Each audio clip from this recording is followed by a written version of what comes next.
La voici, la pile très conséquente de lettres d'opposition au projet d'implantation de 2 éoliennes à Opin, remise ce matin par les opposants à la première échine, Chantal Versmissen-Solly, un projet défendu notamment par Écolo. Oui, bien sûr que nous sommes pour dans la mesure où le choix d'installation des éoliennes est judicieux. Oui, mais pour beaucoup, ce lieu situé à plus de 5 km du site de la butte du Lion ne l'est pas du tout. La preuve avec la pétition lancée par le comité éolienne d'Opin qui a réuni énormément d'opposants autour de sa cause. On a pu constater par rapport à un ensemble de personnes qu'on a réussi à toucher en un mois juste, que près de 50% des gens étaient contre cette implantation. Même constat du côté des autorités communales au pouvoir, dont le bourgmestre et la première échevine, tous deux contre le projet. Publiquement, depuis 2013, c'est vrai qu'on est contre l'éolien à cet endroit-là, je répète. Ce n'est pas idéologique, c'est vraiment l'endroit qui ne convient pas. Il y a d'autres endroits possibles.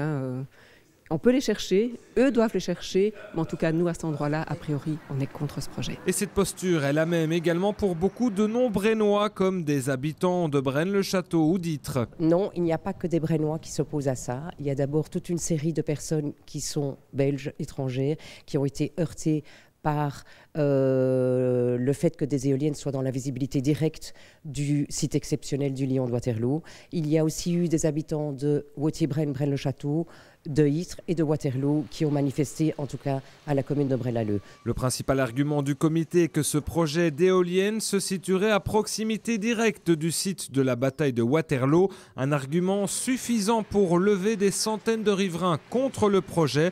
Reste à présent à la commune à se positionner officiellement, même si elle n'a aucun pouvoir décisionnel. Nous allons quand même tout revérifier, tout collationner, voir les réponses, dans quel sens elles s'orientent pour pouvoir y répondre à chacun de manière individuelle. Et puis lundi, la réunion du collège où on devra se prononcer par rapport à ce projet et ensuite une remise d'un courrier d'avis à la région wallonne dans les 10 jours qui suivent aujourd'hui. Quant aux opposants, tous espèrent qu'au niveau régional, le projet sera à nouveau recalé comme en 2013. Sinon, ils continueront à s'opposer à ces éoliennes. Jusqu'au Conseil d'État, nous irons vraiment jusqu'au bout. Nous utiliserons tous les recours possibles.